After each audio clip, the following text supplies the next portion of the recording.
What's going on, everybody? It's the Reformation Keegan, and I'm here today with a different kind of video. So, never really ventured down this route. I don't know where it's going to take me, but I'm very curious to know. So, as many of you also know, I am a professional wrestler, and I have been wrestling for a little bit now, and I'm very excited to keep going on this crazy journey in the professional wrestling industry.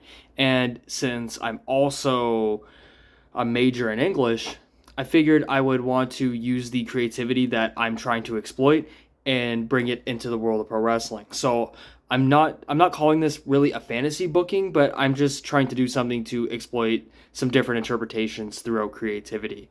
And that is how basically I would restructure WrestleMania 30. And this isn't to try and correct something that's incorrect, it's just me giving a variant to the original card. So it's not me saying that everything is misbooked or this or that. It's just me giving a different look at what the card could have possibly been. So this is just my little brainchild, and I would be happy to hear any comments and to see what your opinions are.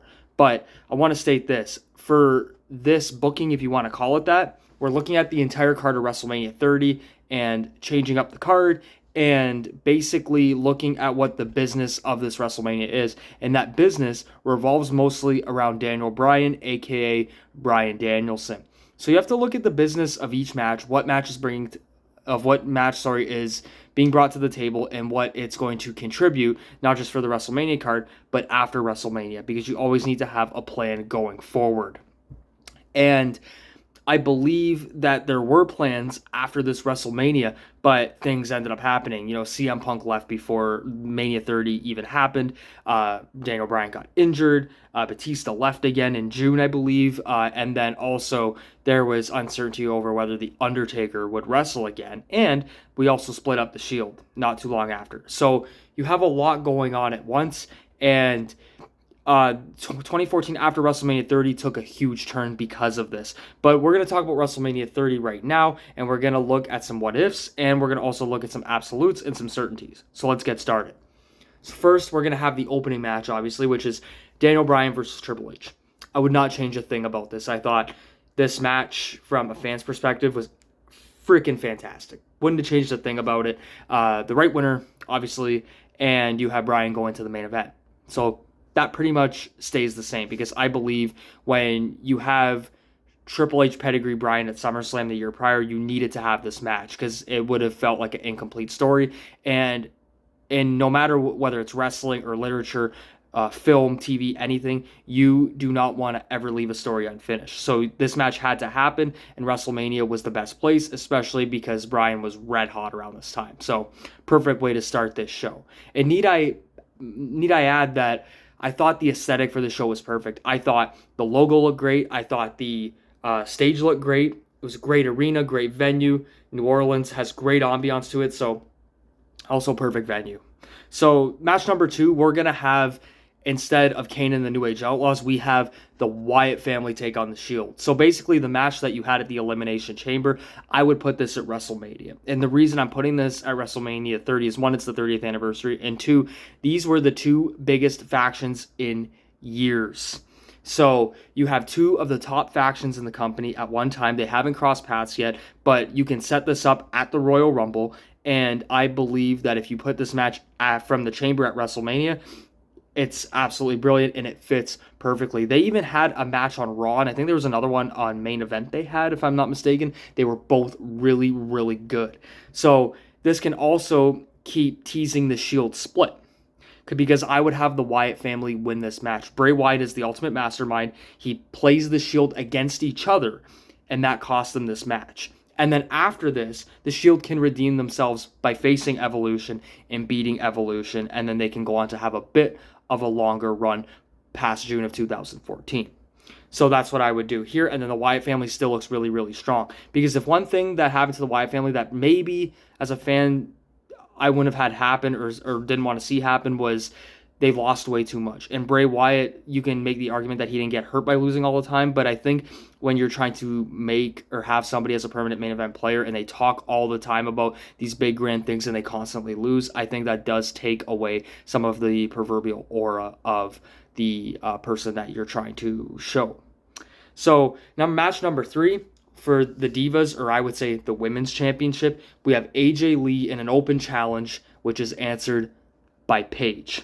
So I know this was saved for the Raw after WrestleMania, and that is perfectly fine, but I believe that AJ Lee did such great work with the women's division and the women's championship that she should have had a singles match at WrestleMania, and WrestleMania 30 would have been the time to have done it.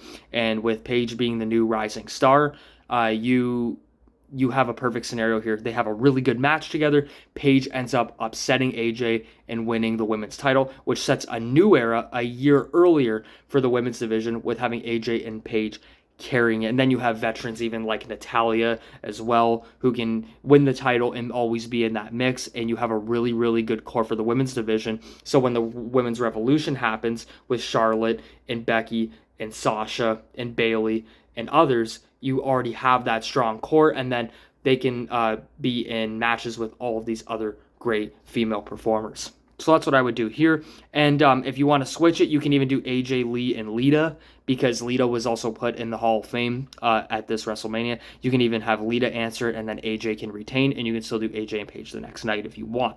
Either way works. So up next, we have the Andre the Giant Memorial Battle Royal. And I think that this concept was really good in theory, but I think it could have been practiced a bit better in execution. So I believe having Cesaro win this was absolutely the right call. Wouldn't have changed a thing about that. However, I think you should have done something with Cesaro after this. Maybe given him a world title match at a pay-per-view, or maybe what you can do if you're not going to do the King of the Ring at this time is have the Andre the Giant Memorial Battle Royal winner get a world title match at SummerSlam. So then you can build this individual up from WrestleMania to SummerSlam, and hopefully you can have them in a main event spot that you want, and whether you want them to win or lose, they will still be a very valuable top asset going forward. And we do that here with Cesaro, who will face the WWE World Heavyweight Champion at SummerSlam. Up next, we have the Intercontinental Championship. And if I recall, around this time, the U.S. and Intercontinental titles weren't really showcased that much, but I believe the Intercontinental title should always have a lot of prestige. And at this time, Dean Ambrose was the United States champion, and he's with the Shield, so there's not really much you can do with that title in that scenario. So he ends up losing it at one of the next pay-per-views, or loses it at the next Raw to somebody like Sheamus, or the debuting or Rusev, somebody like that. But for the Intercontinental title, I have this. I have a ladder match, because I believe ladder matches at WrestleMania usually work, and they're always fun, and it gives a bit of variety on the card, especially if you're not going to have the Money in the Bank match at WrestleMania. So I have Big E defending successfully the Intercontinental Championship against Sheamus, Rob Van Dam, Rey Mysterio, Dolph Ziggler, Kofi Kingston, and Chris Jericho. And yes, I know that Chris Jericho was on tour with Fozzy at this time, but I believe he could have added a lot of star power to this WrestleMania and to this match. And it would have given another big name for Big E to beat, basically. And I think Jericho could probably squeeze in one WrestleMania match at this time, and he doesn't need to be really on any Raws for the build-up. You can just announce him as a surprise, or at WrestleMania, just bring him out as a surprise entrant. You can tease it on Raw and say there's going to be a mystery person for the ladder match, and then it ends up being Chris Jericho. And I know Rob Van Dam came back the night after WrestleMania, but Rob Van Dam was still affiliated with the company. I don't think he was under contract, but he was still always in interactions with them. And I think bringing him back a couple weeks before would not be that bad of an idea, and it adds a lot of great depth by having one of the top stars of the last 10 to 15 years at this point on your WrestleMania 30 card. So that's what I would do with the Intercontinental title, and you have all these really, really big names in this match, and then it makes Big E shine that much more as a champion. So up next, we have the returning Batista, who came back at the Royal Rumble, against Brock Lesnar. So this match only happened in OVW, never happened on the main roster, and if I remember correctly, the closest interaction they ever had was when they were in the Final Four of the 2003 Royal Rumble. So this gets set up, with Batista basically, coming back, and he's a heel, and he needs a big challenge.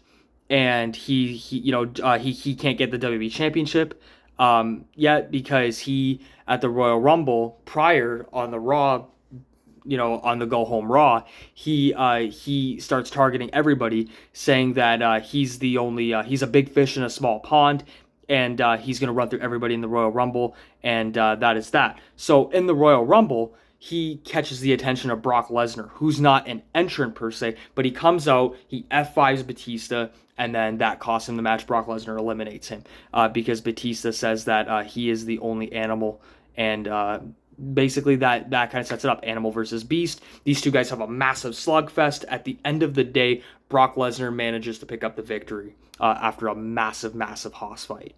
So that's what I would do there. It would basically just be Batista wanting an opponent that he deems equal to him, and then that is answered by Brock. Simple. So the next match, before the main event, we have John Cena challenging The Undertaker. So John Cena is going to go for the streak. There's a couple different ways you can set this up. You can either have John Cena challenge The Undertaker, or you can have The Undertaker come out and say, I have beaten every big name, every big current name at WrestleMania except for Cena. You can do that. So you can even have Taker coming out and challenging somebody else after, and challenging Cena, because Cena is at this time the biggest name in American wrestling, North American wrestling. So you can do it that way, or there's a variant way that we can do this, and it's a little far-fetched, but here's what I have. The Undertaker at WrestleMania 29 defeats CM Punk for the WWE Championship. So you have the 500-day title run versus the 20-0 streak. One has to give. The Undertaker wins the championship, and then at the next pay-per-view, you do a triple threat with The Undertaker, CM Punk, and John Cena. And John Cena pins CM Punk to get the WWE Championship. And then The Undertaker, because he can't wrestle a full-time schedule, goes away for a bit. And this also writes CM Punk off with his injuries, and you give him much-needed time off. And then at the 2014 Royal Rumble, you have John Cena, entering, going through everybody, but The Undertaker didn't forget that Cena basically took the WWE Championship from him, and Taker cost Cena the match. He doesn't even need to come out and physically throw Cena out, but like the lights can go out and a gong can go out, that can distract Cena, and then he gets thrown out by somebody else, like a Cesaro or like a Bray Wyatt, somebody like that. So that's how I would set this up. They have a great match, and for the 30th anniversary of WrestleMania, why would you not have arguably your top name in the history of the company in The Undertaker against the current top name for the last number of years? And it would be believable, in my opinion, that people could see John Cena ending the streak. Just because, obviously, John Cena won a lot, but also he's such a big name that he's always going to be a threat. And in addition, you don't know if John Cena is going to turn heel. So you can have fun with it. You can have John Cena take little pot shots at The Undertaker at this point, because no one's going to boo Taker. So have Cena be a little more edgy. And even in the match, let him show more of an edge. But then The Undertaker overcomes it. He beats John Cena with 2, 3, maybe even just one tombstone pile driver. Taker goes 22-0.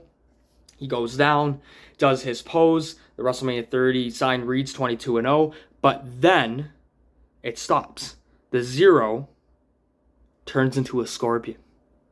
Lights go out. With his old crow music, out comes Sting. So Sting, at the 30th anniversary of WrestleMania, debuts. He goes face-to-face with The Undertaker. Points the bat at him. The Undertaker stands there. Looks, rolls his eyes, and then gong. And then Sting walks away. Undertaker is gone.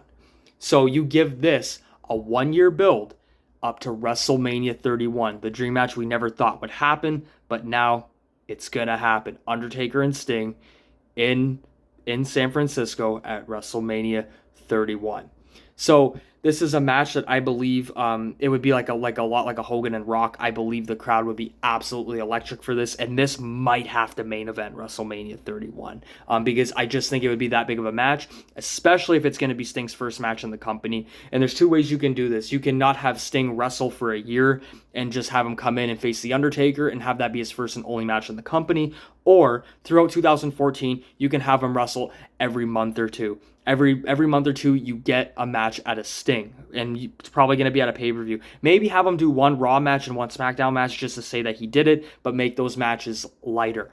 So you can have him face Triple H and beat the Authority. You can have him face John Cena. You can have him face Randy Orton. Maybe even still Seth Rollins. Maybe even maybe even still other guys that you would want him to go against, but keep the matches spaced out. Maybe even still like guys like Chris Jericho, who I don't think he crossed paths with. So like there's still so many guys. Maybe even Daniel Bryan. Maybe even CM Punk if he's still around. You can still get some of these matches as long as you keep them safe.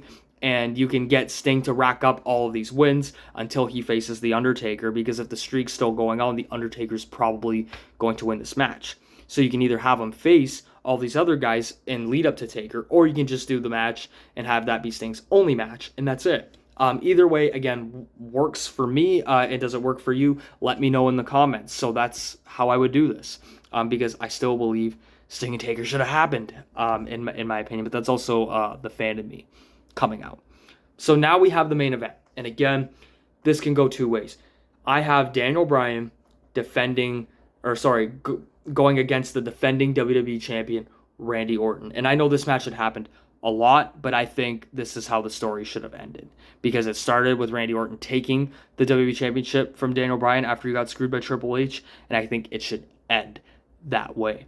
So Daniel Bryan, even with all the interference from the Authority, still manages to beat Randy Orton in a great match, because these two guys always had great matches. Have them go long, have them go 25-30 minutes, and have Daniel Bryan win the WWE Championship and celebrate. But there's a second way this can go, and that second way involves CM Punk. So we know about CM Punk and Triple H, but in this case, you can have CM Punk win the Royal Rumble instead of Batista, and quite possibly have CM Punk during these next couple months heal up from the nagging injuries and issues that he had, and have him win the Royal Rumble, which people would still want CM Punk, to win the Royal Rumble, but not as much as Bryan. But then Bryan still finds a way to integrate himself in this match, and then CM Punk is angry that he's not going to get a one-on-one WrestleMania main event, even though he still gets that main event. So you have angry, whiny CM Punk, you have heel Randy Orton, and you have the babyface hero in Daniel Bryan. 3 different stories, all colliding at WrestleMania, since Orton's the company and Authority's golden child as well. So you have all these stories interblending together, and then you have Daniel Bryan still pin Randy Orton at WrestleMania. And I know there's an argument that CM Punk could be a placeholder, but you can also make the argument that CM Punk is still against the Authority, but he still doesn't care about Daniel Bryan becoming the WWE champion. So you can tell this story that CM Punk at the end of the day just doesn't care. He just wants that WrestleMania main event, and he wants back the WWE championship that The Rock stole from him the year prior. But Bryan is the foil to everybody's plans, because everybody wants Daniel Bryan, and they're very happy once they get that match. So let me know what you guys think, because this is the way that I would have maybe wanted to see WrestleMania 30, even though the original card was fine itself. But let me know what you think, because I think the streak should have remained intact. I think the Wyatt family and Shield was big enough to be a WrestleMania match, because they were the 2 biggest factions of at least the last decade.